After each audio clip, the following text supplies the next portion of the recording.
sinabi na nung ilan mga political activists, analysts, yung iba pong mga influencers, this is all about 2028.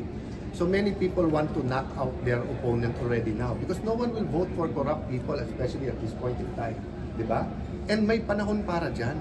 Kasi nga, pag nagawa mo na yan, on the record na yan, kahit pa paano, lalabas yan. But the question is, do you want to get to the bottom of this scam? Diba? And do you want to show the Filipino people na hindi pwedeng ganitong pangloloko? Naloko na tayo eh, magpapaloko ba tayo ulit? Diba? So yun lang, I'll stop there kasi maraming details yung hearing.